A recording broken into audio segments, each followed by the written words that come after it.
दोस्तों, मैं आपके साथ वार्तालाप शुरू करूं उसके पहले मेरे कुछ बहुत ही हाइजीनिक और बेसिक प्रश्न हैं आज के टॉपिक को लेकर।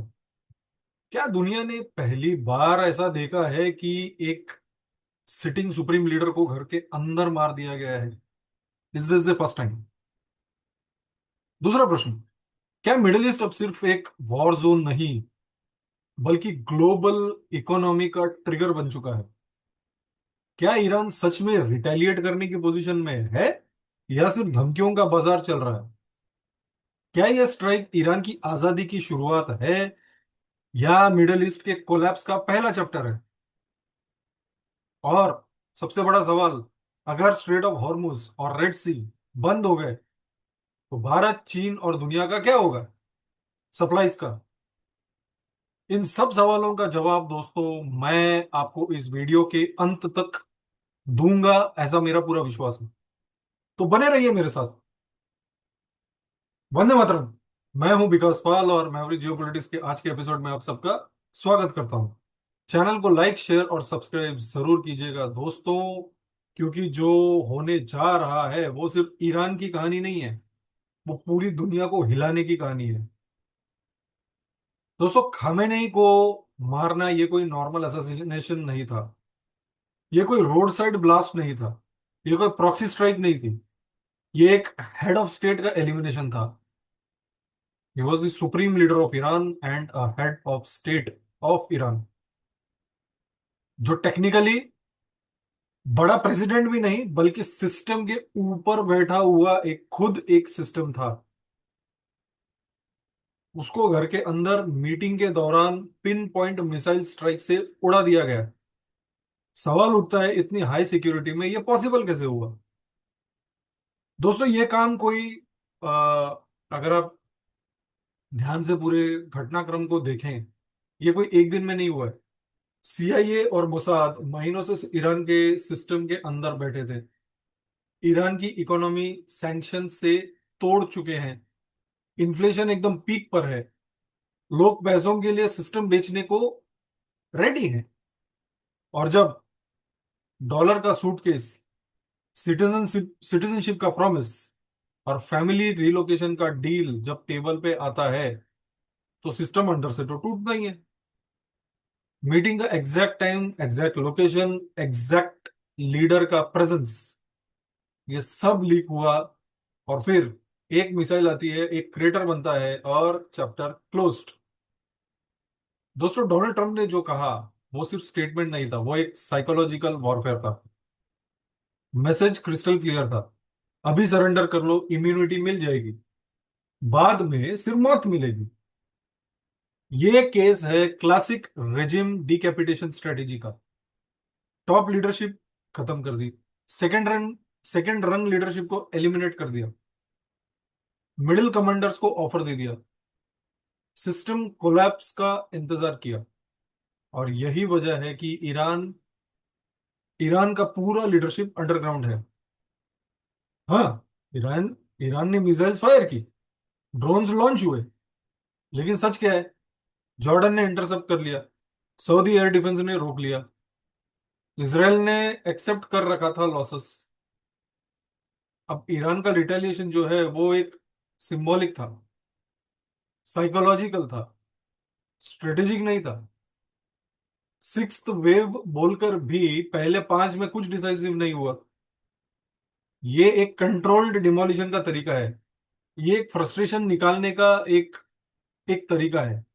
उनको पता है उनका लीडर उड़ा दिया गया है, मार दिया गया, अब करेंगे क्या? ठोको मिसाइल, जैसे हो वैसे मारो। अब इसका नेक्स्ट फेज जो आएगा वो हमास, हिजबुल्ला तो चलिए ऐसा लग रहा है कि खत्म हो चुका है, but you never know, Hamas, Houthi और हिजबुल्ला को एक्टिव करा के होगा। एक इंपॉर्टेंट सवाल, दुबई का ईरान से क्या वास्ता है? दुबई अबू धाबी में बॉम्ब क्यों गिराया गया? Pressure tactics. ईरान जानता है Dubai is global finance, UAE is investor confidence hub. Thinking ये है, अगर मैं तुम्हें हर्ट करूं, तुम यूएस और इसराइल पे प्रेशर डालोगे। अब प्रॉब्लम ये है दोस्तों कि ये टैक्टिक डेस्परेशन का साइन होता है, स्ट्रेंथ का नहीं। अगर आप में स्ट्रेंथ है, अगर आप स्ट्रांग हो, you will yourself fight the war. ये एक तरीका हो सकता है जंग लड़ने का, लेकिन सिर्फ एक ही तरीका नहीं हो सकता। ईरान का यही प्रॉब्लम हो गया कि ईरान ने सोचा मैं अगर दूसरों पे हमला करूंगा, उसकी धमकी दूंगा हमला करने की, तो ये सब रुक जाएगा। Sorry, no one took it. मतलब they did take it, but then Israel और यूएस ने तो हमला कर ही दिया। असली गेम क्या है दोस्तों? असली गेम है स्ट्रेट ऑफ हॉर्मुज का। मैं पिछले दो वीडियोस में कंटिन्यूसली बोल रहा हूँ, स्ट्रेट ऑफ हॉर्मुज पे आग लगना तय है, क्योंकि वही एक ज्योग्राफिकल ऐसा जगह है, ऐसी जगह है जो ईरान डायरेक्टली कंट्रोल करती है, Iranian navy. Straight of Hormuz के बाद रेड सी है, हूती के थ्रू। हूती यमन में प्रेजेंट है, तो रेड सी को थोड़ा बहुत तकलीफ देंगे। सेम विद बाब एल मंदल। और इन रीजन्स में 20% ऑफ ग्लोबल ऑयल फ्लो होता है। अगर ये सब डिसरप्ट हुआ तो भारत को प्रॉब्लम है, चीन को प्रॉब्लम है, यूरोप को प्रॉब्लम है। और ईरान इसी उम्मीद पे खेल रहा है कि सबको दर्द दो, ताकि सब मिलके वॉर रुकवाएं। कोई रुकवाए नहीं।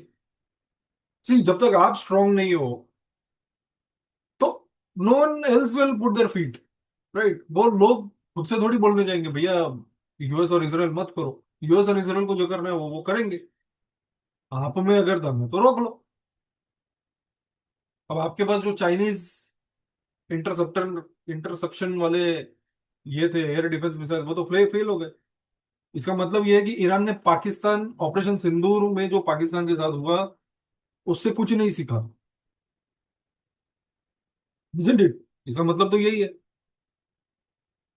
ईरान के अंदर दोस्तों एक खामोश सेलिब्रेशन चल रहा है, और ये मुझे लगता है थोड़ा सा डेंजरस पार्ट है। अब न्यूयॉर्क टाइम्स और इंडिपेंडेंट रिपोर्ट्स बोल रही है कि लोग सड़क पे आए हैं, नाच गाना कर रहे हैं, सोशल मीडिया पे भी दिख रहा है, ट्विटर पे काफी सारे वीडियोस आ रहे हैं, सेलिब्रेशंस हुई हैं। अब इसका मतलब क्या? मतलब है रिजिम से नफरत थी लोगों को, खौफ की वजह से चुप थे। लीडर के जाते ही सांस लेना शुरू कर दिया लोगों ने। यही पॉइंट डिसाइड करेगा फ्यूचर।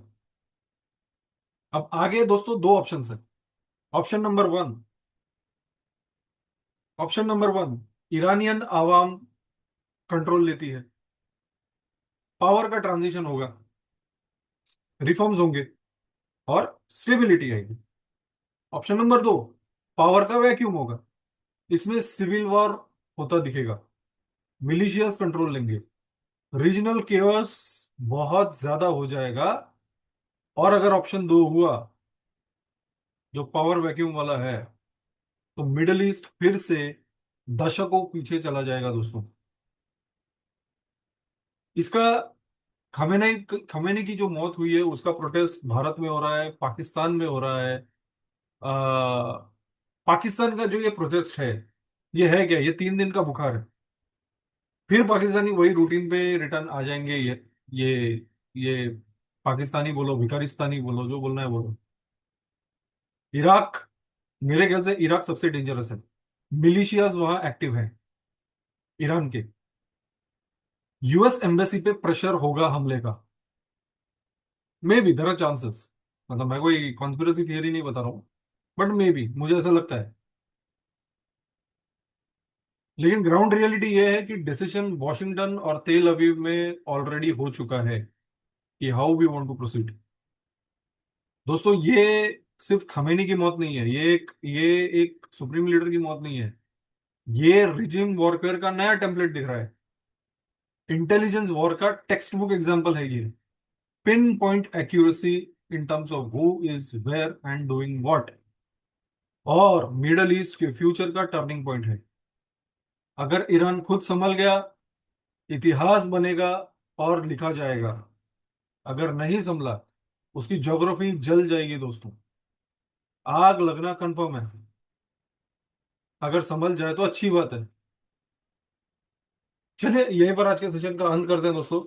चैनल को लाइक एंड सब्सक्राइब जरूर कीजिए। जय हिंद, भारत माता की जय।